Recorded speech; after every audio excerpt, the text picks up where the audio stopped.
Shalom. La porción de esta semana corresponde a Trumá, y esto está ubicado en el libro de Shemot, Éxodo, del capítulo 25:1 hasta el capítulo 27:19. Vamos a hacer el resumen de esta porción para luego la lectura del texto en la Torá. Dice: el Eterno pide que los hijos de Israel le hagan una terumá, una ofrenda, todos los que tienen en el corazón, motivado porque dar oro, plata, cobre, lana, linos, pieles, madera, aceite y especies y piedras preciosas para poder construir una morada para el Eterno. Tendrán que hacer un santuario según el modelo que el Eterno muestra a Moshe. El arca será hecha de madera cubierta de oro, de 2,5 codos, su longitud 1,5 codos, su ancho y 1,5 codos su altura. Tendrán una diadema de oro alrededor y 4 anillos de oro en las 4 esquinas. 2 varas de madera cubierta de oro y se pondrán en los anillos para poder transportarlo. Dentro del arca se pondrá el testimonio. Hay que hacer una cubierta de oro con 2 querubines de oro colocados en los 2 extremos encima, con sus 2 alas extendidas hacia arriba y sus rostros enfrentándose el uno al otro y hacia la cubierta. La cubierta tendrá colocada encima del arca y el Eterno fijará cita con Moshe para hablarles de ese lugar encima de la cubierta. También hay que hacer una mesa de acacia recubierta de oro de 2 codos de longitud, 1 codo de ancho y 1,5 codos de altura. Tendrán un bastidor de oro alrededor con una diadema de oro y 4 anillos de oro en las esquinas, donde se pondrán 2 varas de madera cubiertas de oro. La mesa tendrá platillos, cucharones, tubos y soportes, todos de oro. Encima de la mesa habrá que colocar el pan de los semblantes. El candelabro se hará de oro puro, todo batido con base, caño, cálices, botones y flores. Tendrá 6 brazos que saldrán de sus lados, 3 en cada lado, con 3 cálices, un botón y una flor en cada uno. Todo será de una pieza. Tendrán 7 lámparas que serán encendidas por el Cohen hacia adelante. Sus tenazas y paletas serán de oro puro.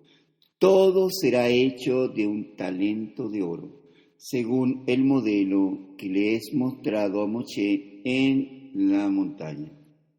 El techo del tabernáculo se hará de 10 cortinas de lino trenzado, lanas azul, lana púrpura y lana carmesí, con querubines de labor de diseñador.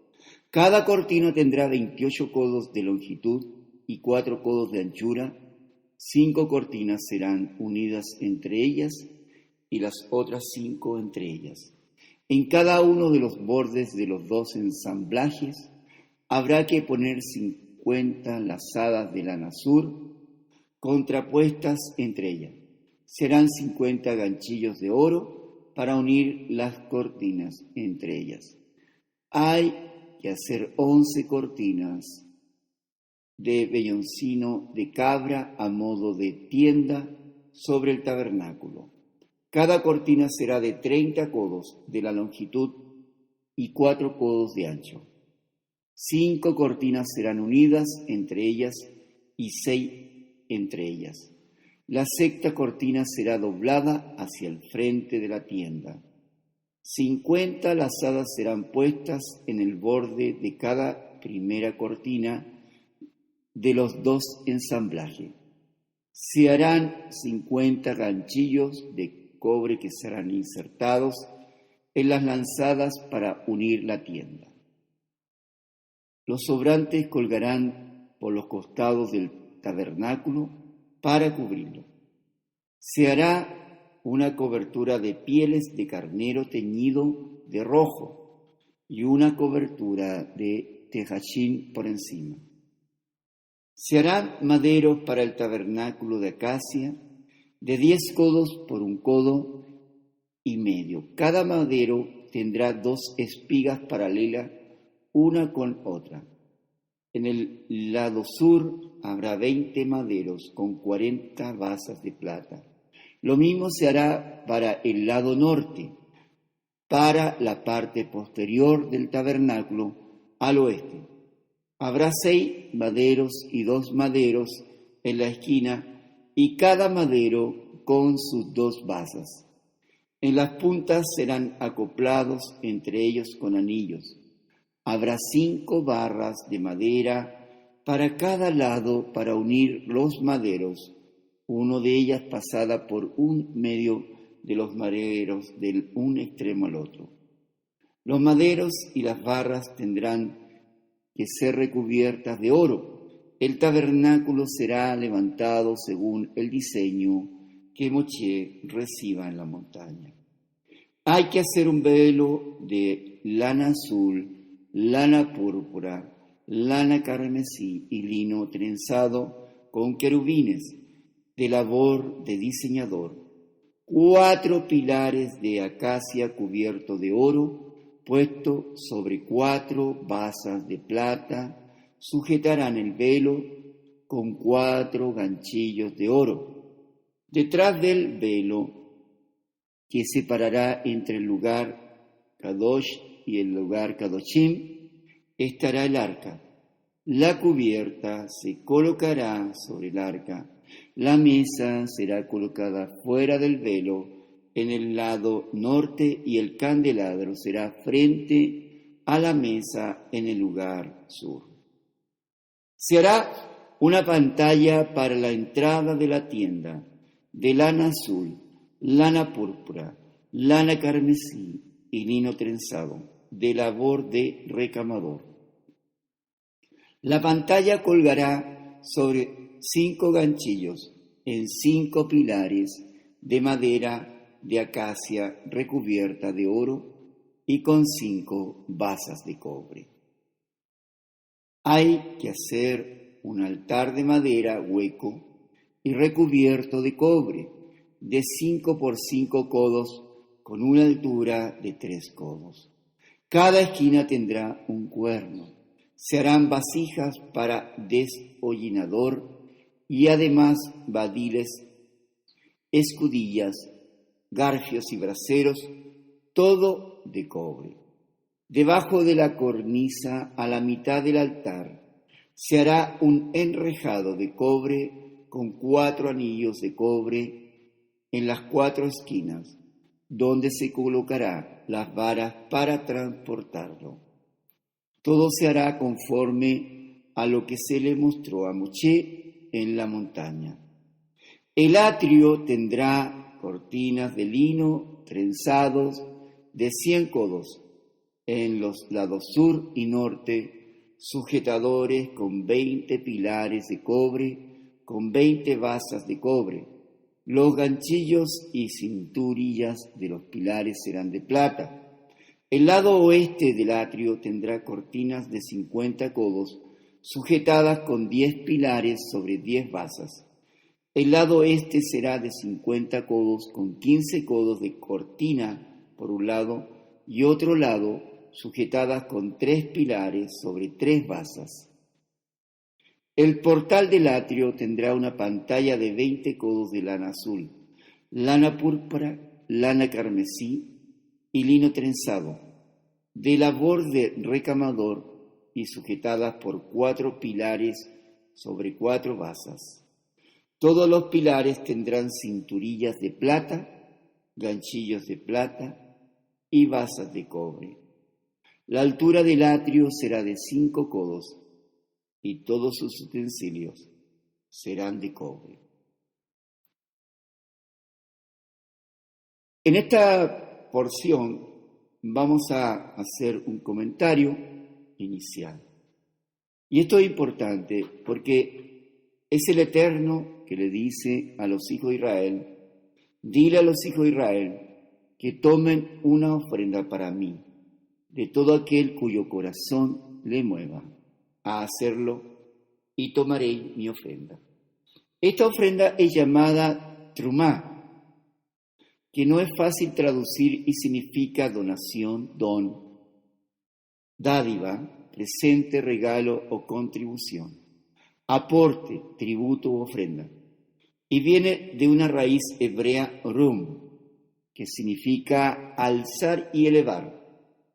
Y tiene que ver con algo que se levante para separarlo del resto. La misma palabra se usa para la ofrenda que se da al sacerdote de los frutos que se dan principalmente de los productos agrícolas antes de dar el amasé o la 10ª parte. Pero ese no es el sentido en este texto que está hablando. Aquí se puede entender como una porción separada que se va a elevar como ofrenda para el uso de lo que el Altísimo ha pedido, que ha dicho que es para algo para él. Hay que entender que el maase era una obligación, pero lo que eran las trumá, excepto las prescritas para el tiempo señalado, por eso solo se tiene para dar un corazón alegre, para que en ese momento le dice que de acuerdo, y no perdamos el objetivo y el propósito y no lo saquemos del contexto, era para algo que le había mostrado el Altísimo a Moshe, que correspondía al tabernáculo, un solo tabernáculo, un solo lugar donde él se presentaría. Por eso, solo los que tienen un corazón alegre podían dar esta trumá para la construcción del tabernáculo. Y por lo tanto aquí se está manifestando claramente lo que dice, que esta era el amor y lo que sentían realmente por lo que era la trumá. Y está escrito en 2 Corintios 9:7, que cada uno dé como propuso en su corazón, no de mala gana, ni por obligación, porque Elohim, Yahweh, ama al dador alegre. Y estamos hablando principalmente de lo que significaba esta extensión. En 2 Corintios 6, 16, 18 está escrito: ¿qué acuerdo tiene el templo de Elohim Yahweh con los ídolos? Porque nosotros somos el templo de Elohim Yahweh vivo, como Elohim Yahweh dijo: habitaré en ellos y andaré entre ellos, y seré su Elohim Yahweh, y ellos serán mi pueblo. Por tanto, salid de en medio de ellos y apartaos, dice Yahweh, y no toquéis lo inmundo, y yo os recibiré, y yo seré para vosotros Padre, y vosotros seréis para mí hijos e hijas, dice Yahweh el Todopoderoso. Así que, ¿qué es lo que en realidad le está pidiendo al pueblo de Israel en este momento? Primero de corazón y luego especifica los materiales necesarios y requeridos para la construcción. Y hay algo muy interesante también, que no recibió más de lo que necesitaba. Y dice: y esta es la ofrenda que tomaréis de ellos, oro, plata y bronce. Lo primero que pide el Eterno es el oro, que se considera el metal precioso. Según en Génesis 2:12, el oro es bueno. La Torá del Eterno está diciendo que el oro es bueno, así que el oro tiene valor porque la Torá le da el valor. Ahora, los corazones voluntarios tienen la oportunidad primero de entregar lo más precioso al Eterno. Y esta es la razón por la que los hijos de Israel tuvieron que pedir cuando salieron directamente de Egipto, antes de salir, porque se requería para la construcción de la obra que había estado poniendo delante de su pueblo a través de Moshe. La ofrenda para la obra del Eterno no se da en secreto.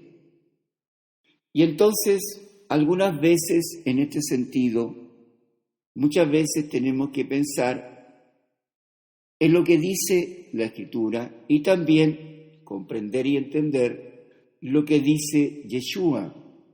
Y aquí hay algo bien interesante, ya está escrito: cuidad de no practicar vuestra justicia, vuestra sedeká, delante de los hombres para ser visto por ellos.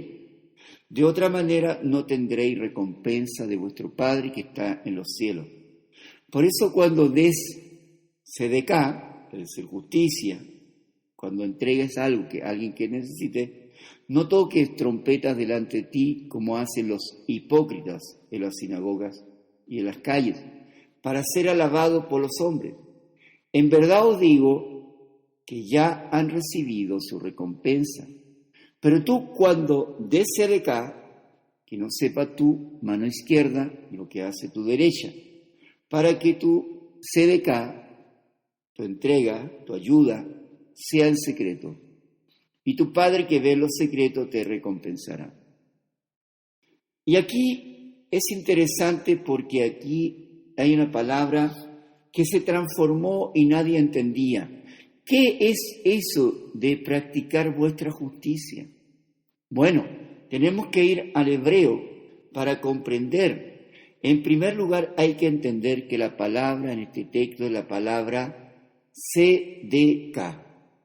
Y sedeká tiene una raíz que tiene que ver con hacer justicia, una obra de caridad, y que más adelante se le dio la palabra limón.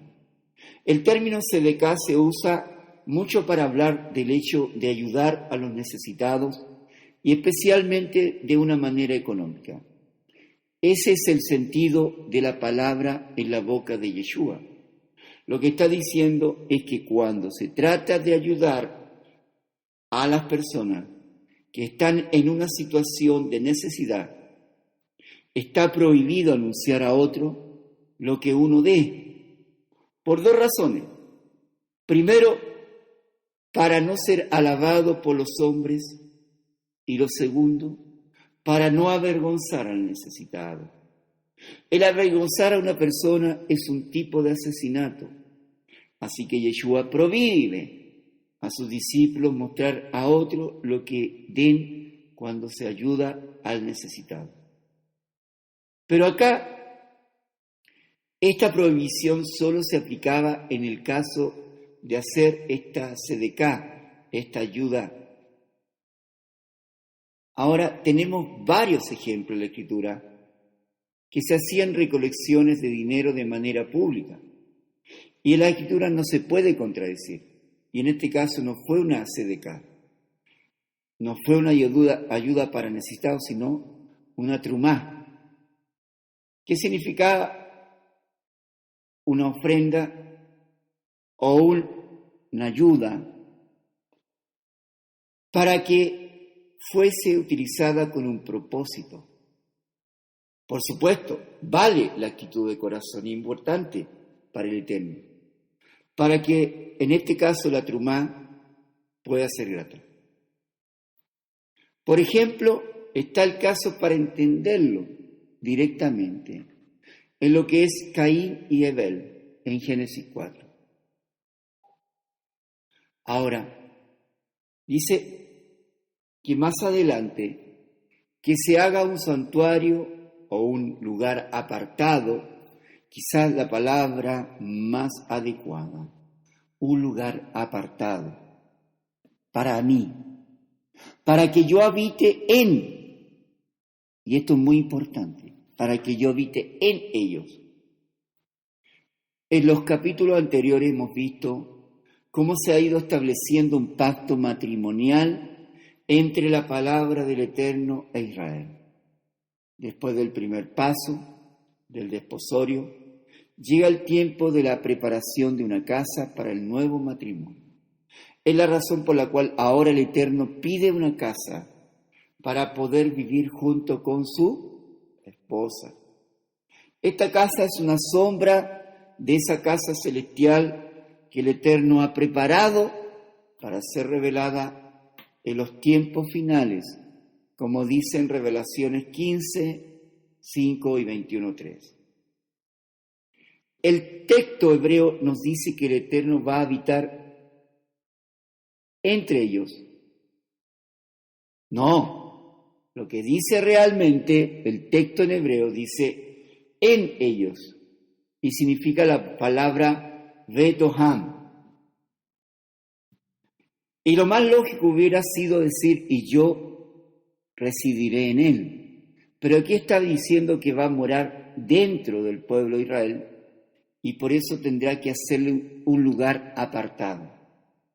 El verdadero lugar de la morada, que hoy entendemos, es el corazón de cada uno del pueblo de Israel, que ha entregado su corazón al Eterno.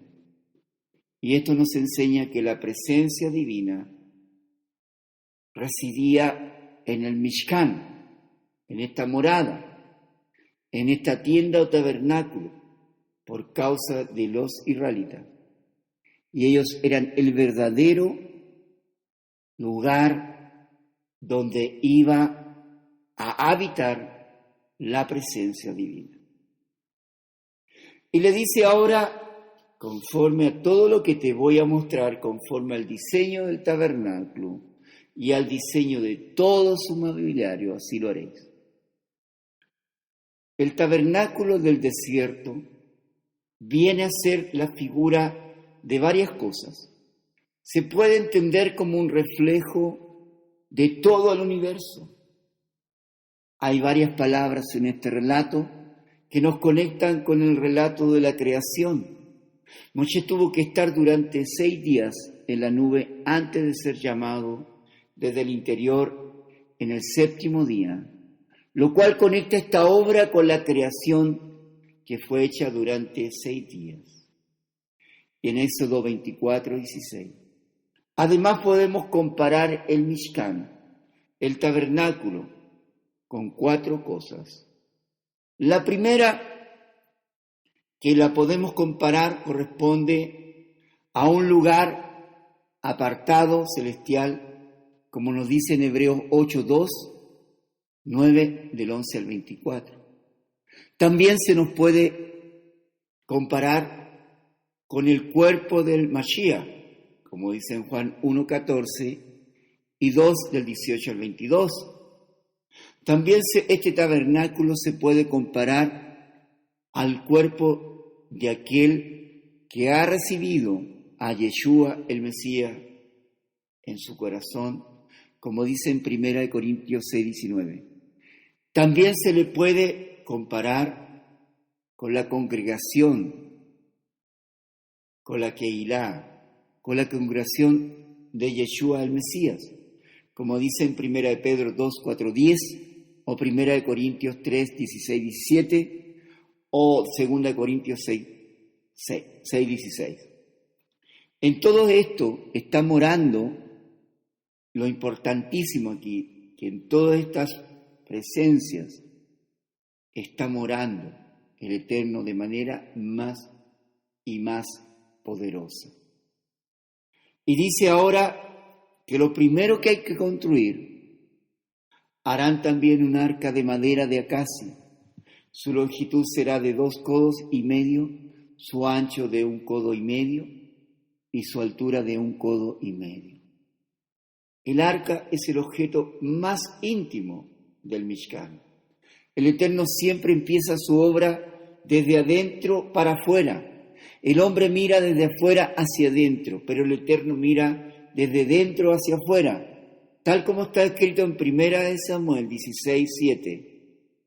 Pero Yahweh dijo a Shemuel: no mires a su apariencia, ni a lo alto de su estatura, porque lo he desechado. Pues Elohim Yahweh ve no como el hombre ve, pues el hombre mira la apariencia exterior, pero Yahweh mira el corazón. El que tiene ojos espirituales aprende a ver como el Eterno ve las cosas, desde dentro hacia afuera, desde los frutos de una persona, lo que está haciendo. Revela principalmente su esencia. Un profeta puede ver los corazones de los hombres, tal como está escrito en Juan 2, 24, 25. Dice: pero Yeshua, por su parte, no se confiaba de ellos, porque conocía a todos y no tenía necesidad de que nadie le diera testimonio del hombre, pues él sabía lo que había en el hombre. Y en Hechos 8:23 está escrito: porque veo que estás en hiel de amargura y en cadena de iniquidad. En 2 Corintios 5:12 está escrito: no nos recomendamos otra vez a vosotros, sino que os damos oportunidad de estar orgullosos de nosotros, para que tengáis respuesta para los que se jactan en la apariencia y no el corazón. Cuando el Eterno trata con un hombre, lo hace desde dentro hacia afuera. El problema de muchos es que intentan quitarle los malos frutos, las malas obras de su vida, pero no tratan con la raíz, que es la causa que produce esos malos frutos. Podemos estar toda la vida intentando mejorar nuestras acciones y nuestra palabra, pero no vamos a tener éxito, al menos que vayamos al corazón, que es la causa de todas las malas obras. Tal como está escrito en Marcos 7, 21, 22, lo que dice el Mesías: porque de adentro del corazón de los hombres salen los malos pensamientos, las fornicaciones, los robos, las calumnias, los adulterios, la avaricia, las maldades, los engaños, la sensualidad, la envidia, el orgullo e insensatez. Todas estas maldades de adentro salen y contaminan al hombre. Cuando hay un conflicto hay que ir a la causa de la raíz y no intentar de cambiar las consecuencias. No trates de cambiar las consecuencias, sino las causas que producen esas consecuencias, y así verás cambiado todo sustancialmente. Ahora, es importante también entender otra cosa. La medida del arca terrenal tiene medios codos. ¿Cómo es que el Eterno manda construir algo como 2,5 o 1,5? 2,5 es la mitad de 5 y 1,5 es la mitad de 3. Y esto nos dice principalmente que algo faltaba. Te queda en este sentido más que nada porque podría haber dicho de 2 o 3 codos o haber dicho de 1 o 2 codos. Por eso aquí se plantea que es una copia de un tabernáculo celestial mayor y más perfecto, tal como está escrito en Hebreos 9:11. Pero cuando el Mashiach apareció como sumo sacerdote de los bienes futuros a través de un mayor y más perfecto tabernáculo, no hecho con manos, es decir, no de esta creación. Ahora, el arca debía ser revestida de oro puro, por dentro y por fuera, y tenía que hacer unas molduras de oro alrededor de ella. El arca fue hecha de madera cubierta de oro.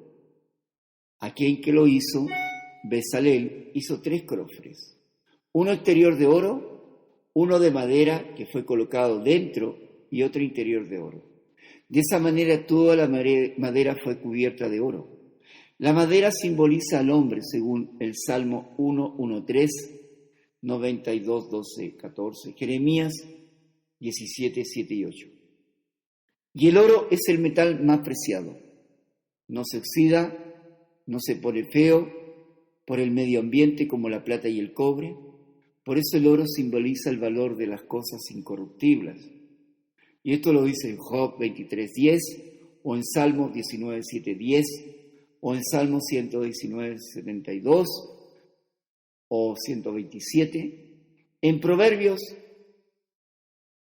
3:15-15, o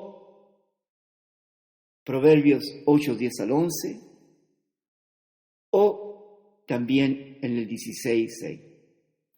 El hombre corruptible ha de ser vestido de incorrupción, tal como está escrito en 1 Corintios 15:54.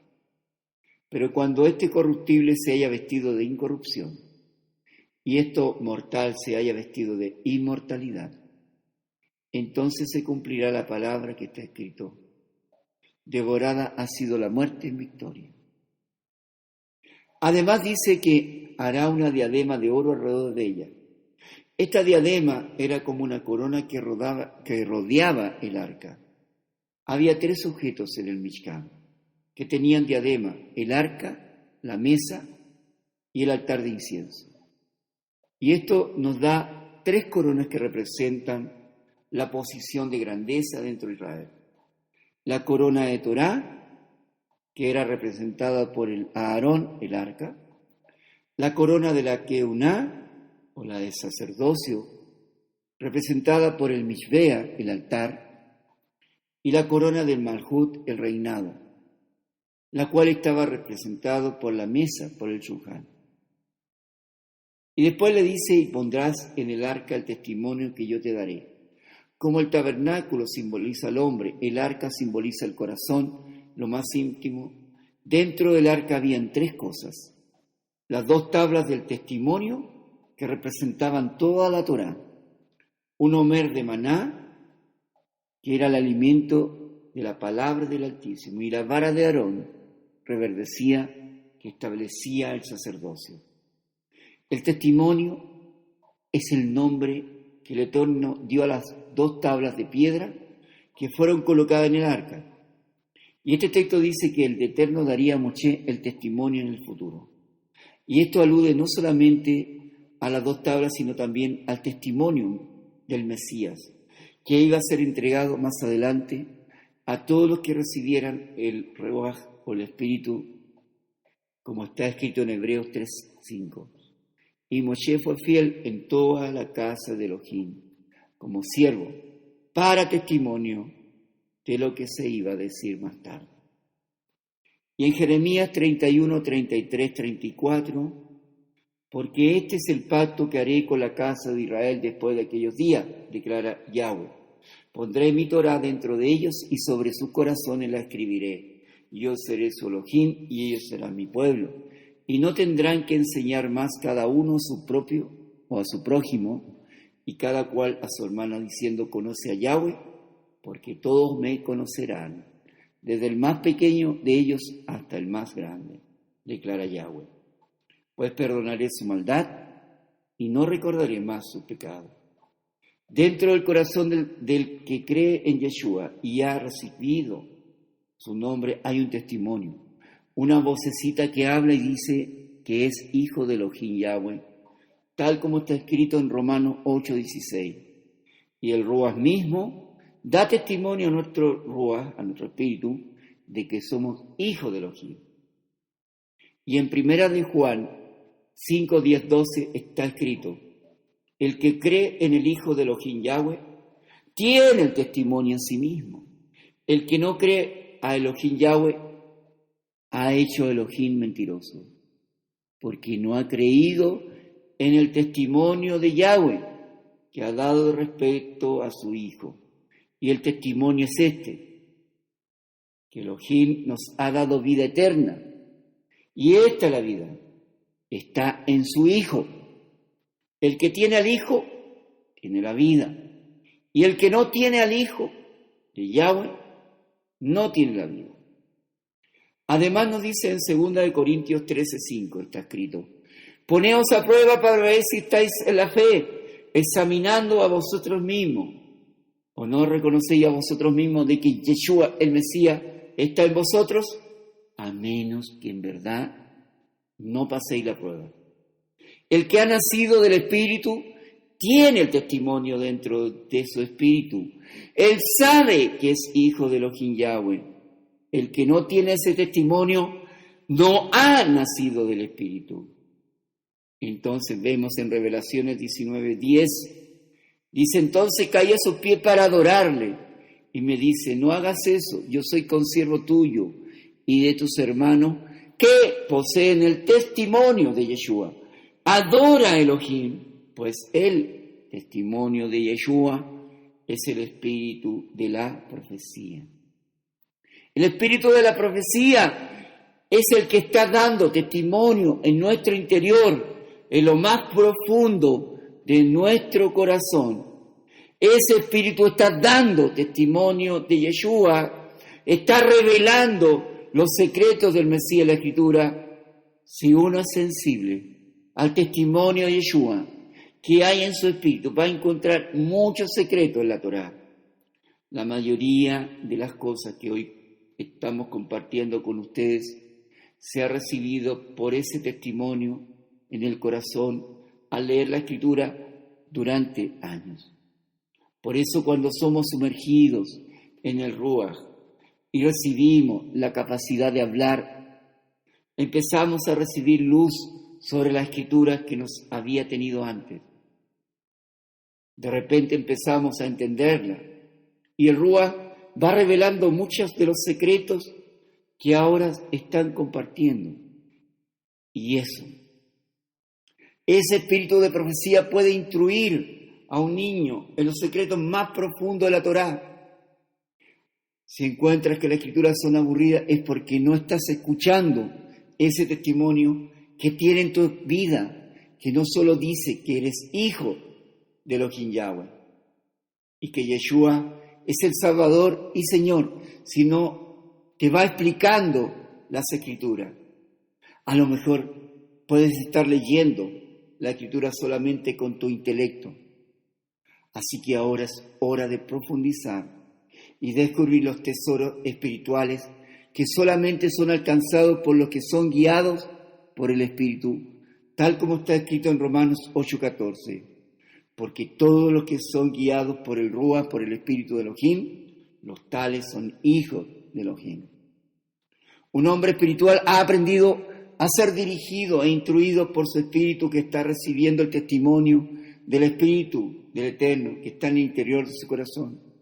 No estamos hablando de una actividad intelectual en el alma natural, sino de algo más profundo, tal como está escrito en 1 Corintios 2, 6, 10. Sin embargo, hablamos sabiduría entre los que han alcanzado madurez, pero una sabiduría que no es de este siglo, ni de los gobernantes de este siglo, que van desapareciendo, sino que hablamos sabiduría de Yahweh, en misterios, la sabiduría oculta, que desde antes de los siglos Elohim predestinó para nuestra gloria. La sabiduría que ninguno de los gobernantes de este siglo ha entendido, porque si la hubiesen entendido, no habrían puesto en el madero a Yeshua de gloria. Sino como está escrito, cosas que ojos no vio, ni oído oyó, ni ha entrado al corazón del hombre. Son las cosas que Elohim Yahweh ha preparado para los que aman, pero Elohim Yahweh nos las reveló por medio del Ruach, porque el Espíritu todo lo escudriña, y aún las profundidades del mismo Yahweh. Y en 2 de Reyes 5, 25, 27 está escrito: entonces él entró y se puso delante de su señor. Y Elisha le dijo: ¿dónde está Obiesas? Y él respondió: tu siervo no ha ido a ninguna parte. Entonces le dijo: ¿no iba contigo mi corazón cuando el hombre se volvió de su carro para encontrarte? ¿Acaso es tiempo de aceptar dinero y de aceptar ropa, olivares, viñas, ovejas, bueyes, siervos y siervas? Por lo tanto, la lepra de Naamán se te pegará a ti y a tus descendientes para siempre. Y él salió de su presencia leproso, blanco como la nieve. En Segunda de Reyes 6:32 está escrito: y Elisha estaba sentado en su casa, y los ancianos estaban sentados con él. Y el rey envió a un hombre de los que estaban en su presencia. Pero antes de que el mensajero llegara a Elisha, éste dijo a los ancianos: ¿veis cómo este hijo de asesino ha enviado a cortarme la cabeza? Mirad, cuando el mensajero llegue, cerrad la puerta y mantenedla cerrada contra él. No se oye tras él el ruido de los pasos de su Señor. Y en Juan 1:48 está escrito: Natanael le dijo: ¿cómo es que me conoces? Y Yeshua le respondió y le dijo: antes de que Felipe te llamara, cuando estabas debajo de la higuera te vi. Y en Juan 5:19 está escrito: por eso Yeshua respondió y les decía: en verdad os digo, que el Hijo no puede hacer nada por su cuenta, sino lo que ve hacer al Padre. Porque todo lo que hace el Padre, eso también hace el Hijo de igual manera. Y en Juan 5:30 está escrito: yo no puedo hacer nada por iniciativa mía. Como oigo, juzgo. Y mi juicio es justo porque no busco mi voluntad, sino la voluntad del que me envió. Y en Revelaciones 2:29 está escrito: el que tiene oído, oiga lo que el Espíritu dice a las congregaciones. Y este texto nos enseña que un hombre que ha recibido el Ruach del Eterno, el Espíritu del Altísimo, y ha aprendido a desarrollar la sensibilidad al testimonio en su interior, puede entender cosas muy concretas por el Ruach, ver visiones en el Espíritu y oír cosas en su Espíritu. Los que son sensibles al testimonio del Espíritu en su corazón y aprenden a someter su alma y su cuerpo al Espíritu, son los más útiles en el reino. Cuando vas a tomar una decisión, no te guíes por las circunstancias, ni por las opiniones de los hombres que te rodean, ni por los sueños, ni por las visiones. Sé sensible al testimonio que tienes en tu corazón y actúa según el Espíritu te indique. Ni siquiera una profecía debe ser lo que decida cómo debes dirigir tu vida. Una profecía puede venir para confirmar el testimonio que ya tienes en tu corazón.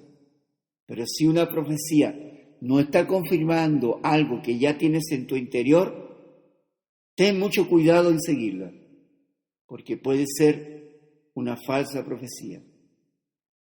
Y además, si esa profecía se encuentra fuera de los mandamientos y de la voluntad del Todopoderoso, deséchalo. Y así haces caso, y podrías equivocarte si le haces caso a una falsa profecía que te va a desviar del camino. Si la profecía no confirma algo que está en tu interior, deséchala de momento. Si permanece una profecía en tu mente para luego confirmar algo que te sucede más adelante, haz caso, y si concuerda con el testimonio en tu interior, y por supuesto, también el testimonio en la Escritura. Uno de los problemas más importantes para el hombre es que ha sustituido la guía de la palabra, de la Torá, de los mandamientos, por escuchar espíritus de engaño. La parte natural del alma ha tomado control mucho sobre la vida del hombre, y la parte del Espíritu del Altísimo ya no es la que dirige. La parte espiritual del hombre es como el capitán de una nave y el alma natural es el piloto. La voluntad del piloto es la que decide si la nave va a girar hacia un lado u otro. El piloto fue puesto en su lugar para cumplir las órdenes del capitán, pero tiene poder para decidir por sí mismo y dirigir el barco en su propia iniciativa, en lugar de obedecer las órdenes de él.